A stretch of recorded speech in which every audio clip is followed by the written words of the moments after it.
El mito nunca es una mentira. El mito rechaza las formas accidentales de la vida y busca establecer un orden ético y moral. Además, lo mítico propone la necesidad de perfeccionar las conductas colectivas e individuales. En los poemas homéricos se advierte que no hay acciones humanas que no estén regidas por el deseo de los dioses.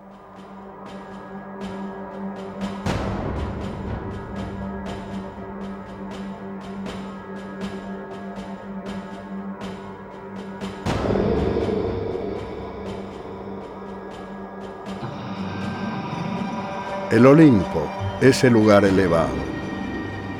El Olimpo, ese monte. Allí habitaban los dioses olímpicos, que eran siempre 12. Pero no siempre los mismos 12. En realidad, los habituales eran unos 8 dioses, pero otros entraban y salían para completar la docena. Y Dioniso fue uno de los últimos en ingresar. ¿Fue verdaderamente un dios olímpico? Lo fue, aunque podría decirse que fue quizás el más joven de todos los dioses.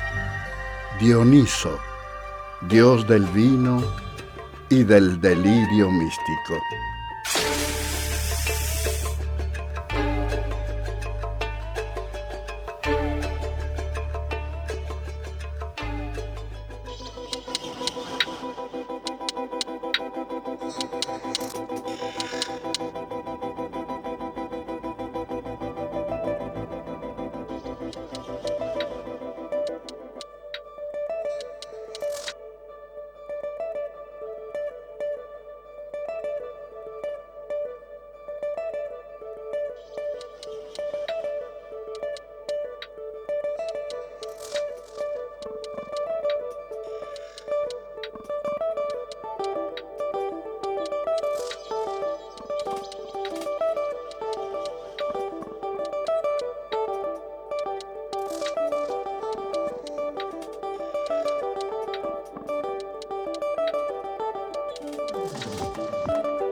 Dioniso era hijo de Sémele. Sémele no era una diosa. Sémele era una mujer mortal de la que Zeus se enamoró, como se enamoraba de tantas otras, porque bueno, así era Zeus. Sémele, por supuesto, estaba muy orgullosa y feliz de ser la enamorada de un dios, pero lo mantenía en secreto. Hera, la esposa de Zeus, estaba, por supuesto, terriblemente celosa. Entonces decidió disfrazarse, transformarse en el aya de Sémele, en su criada, ganar su confianza. Y cuando Sémele le contó que la estaba visitando un amante que era nada menos que Zeus, el dios de los dioses, Hera le dijo, así con una muy calculada maldad, le dijo: "Nah, te dice que es Zeus, todos dicen que son Zeus. Pedile que se muestre en toda su potencia, en todo su espíritu flamígero, con sus rayos, con sus relámpagos. Ahí vas a saber si de verdad es Zeus o no es".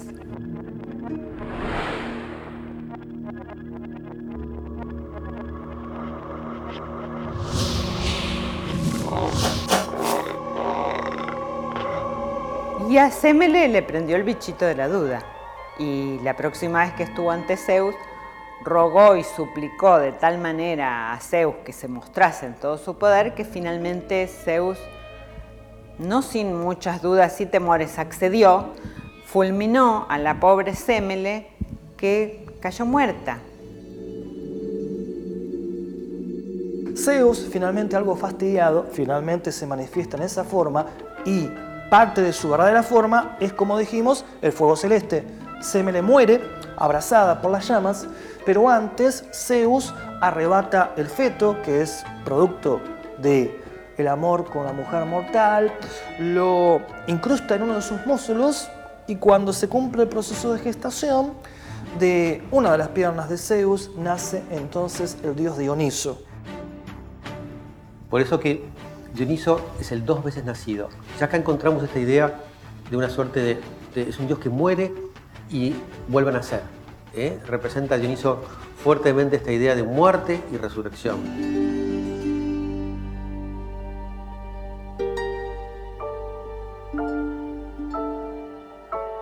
Si Zeus puede procrear al dios desde su propio cuerpo, esto se relaciona con ese proceso que Robert Grace y otro investigador llamado Bachofen en el siglo XIX manifestaban como el pasaje del matriarcado, el predominio de la diosa y lo femenino, hacia lo masculino, guerrero, patriarcal, que es el contexto en el cual surge la religión olímpica, homérica, con Zeus como su máximo exponente.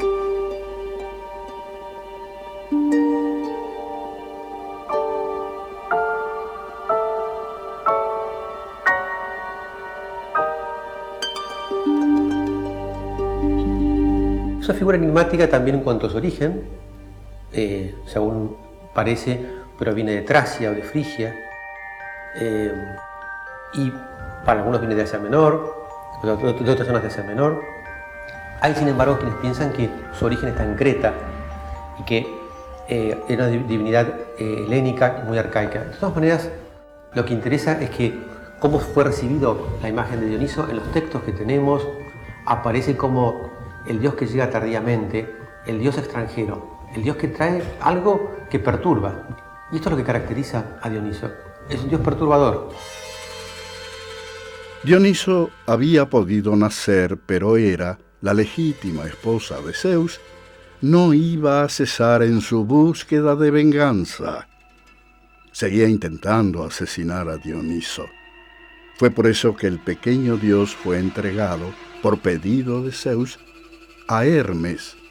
Este, a su vez, confió la crianza del niño a sus tíos mortales, el rey Atamante y su esposa Ino.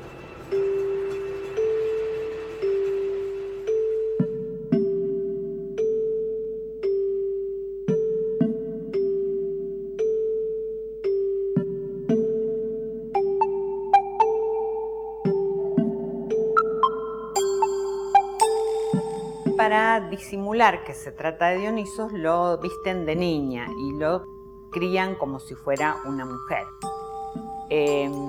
Pero bueno, a pesar de todo, Hera los descubre y entonces el mismo Zeus se lleva de allí a Dioniso y lo convierte en cabrito. Convertido en cabrito se lo da a unas ninfas para que lo críen.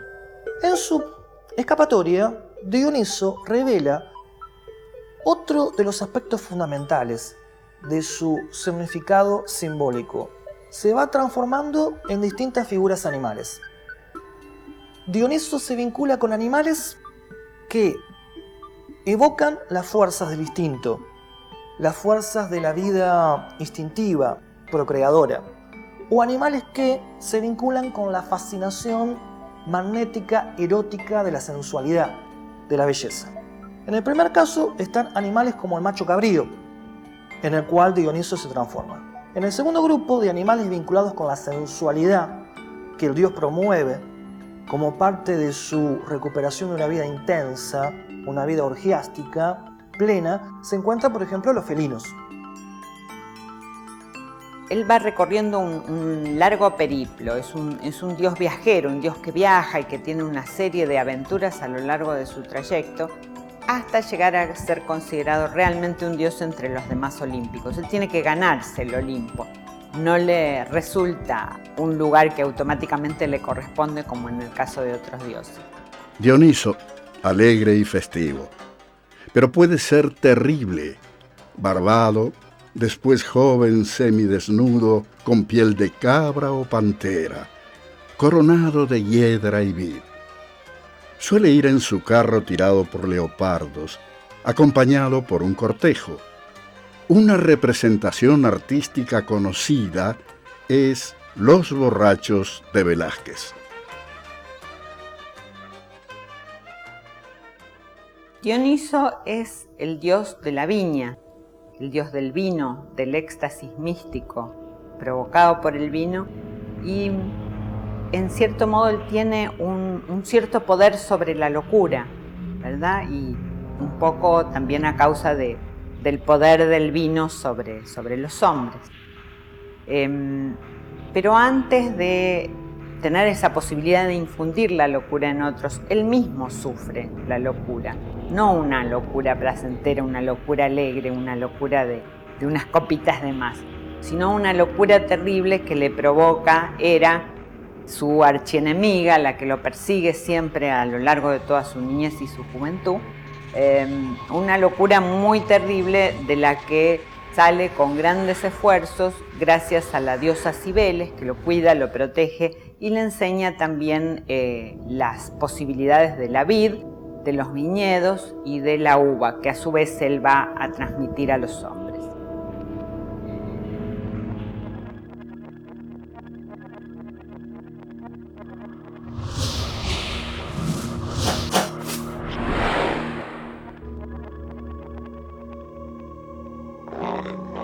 Dioniso entonces vaga, acompañado de su séquito de danzantes ménades y de sus vinos.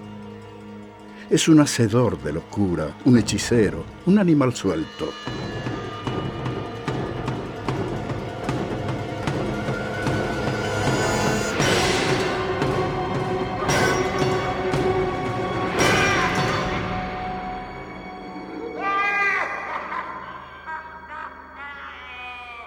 Hay algunas historias que tienen que ver con Dioniso que son verdaderamente crueles, con esta posibilidad que él tenía de infundir la locura en los hombres. En un momento dado, el rey Licurgo intenta atraparlo para entregárselo a Hera. Y furioso con Licurgo, Dioniso infunde en él la locura y completamente fuera de sus cabales, Licurgo con su propia espada, creyendo que está cortando una vid, la planta de Dioniso, se corta primero su propia pierna y después le corta las dos piernas a su hijo. Dioniso se convierte en el único dios del panteón griego que se caracteriza por ser un dios enloquecido, por ser un dios loco.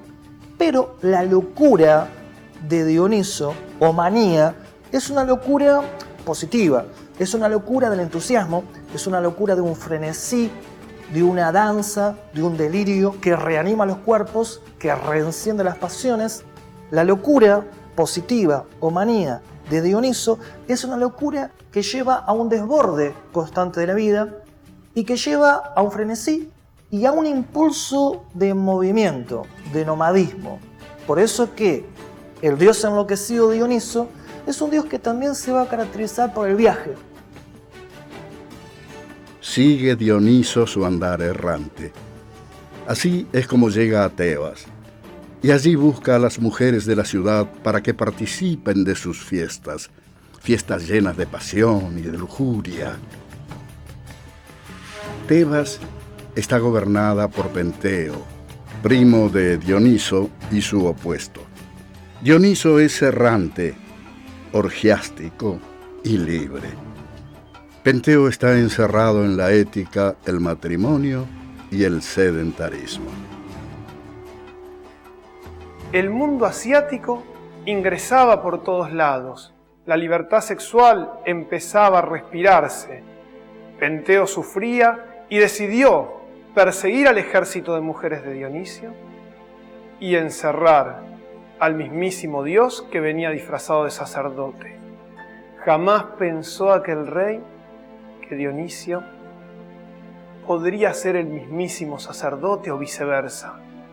Lo cierto es que encerrado en su palacio, aquel Dios lo estregó y se enfrentó al propio Penteo cara a cara y lo hizo reconocerse a sí mismo. Además, lo llevó al bosque y le mostró la actitud que tenían las mujeres tebanas.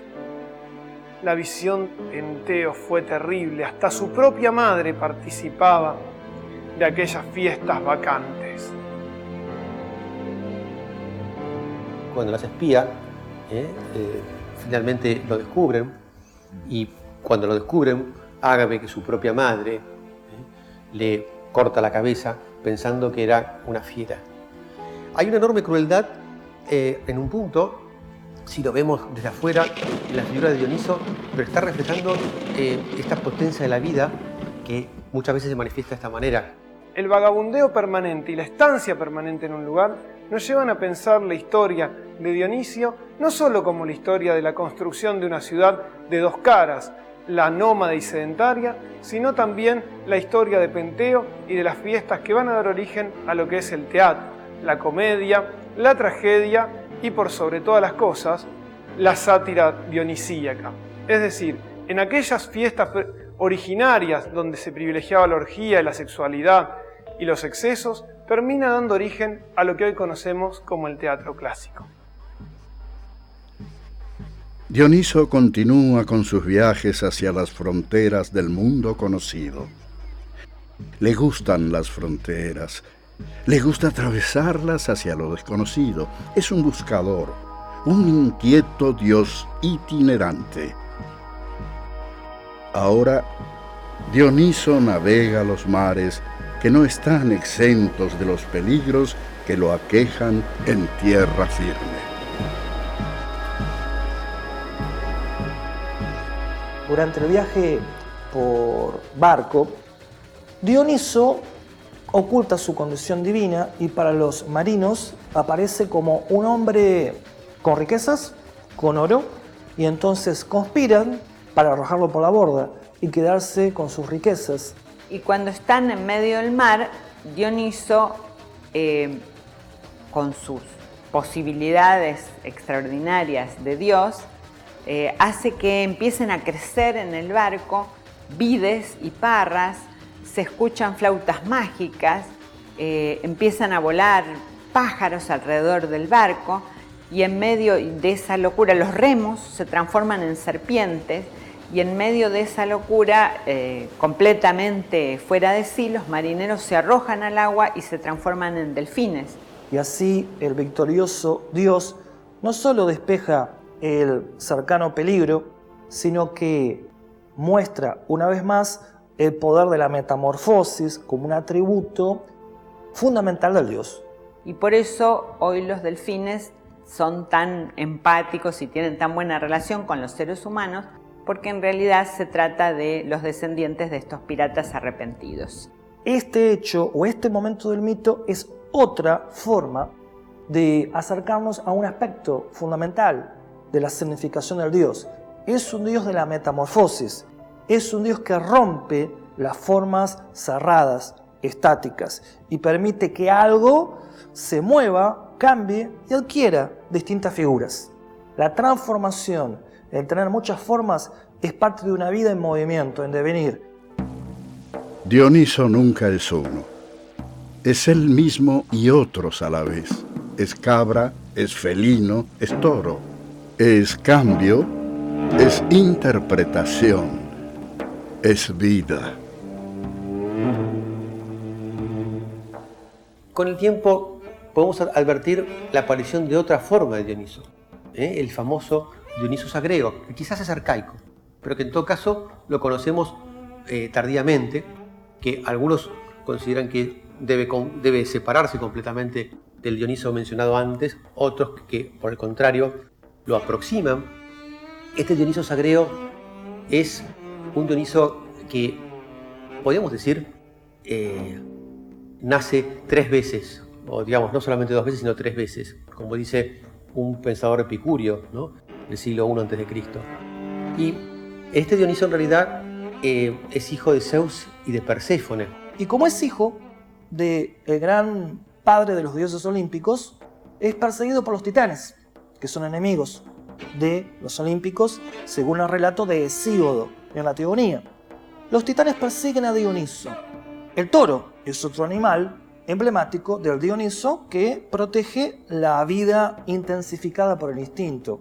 Y cuando Dioniso adquiere la forma de toro, es capturado, es descuartizado, el dios muere, su corazón queda intacto, es rescatado por Atenea, Zeus lo revive. Y es así como tenemos al ser humano.